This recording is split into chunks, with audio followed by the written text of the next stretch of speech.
ஏய் பேசுறா. Hello. Hello யாரு?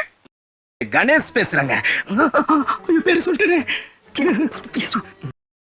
காதல் ஓவியனா ஒரு கவிதை நாயகனா?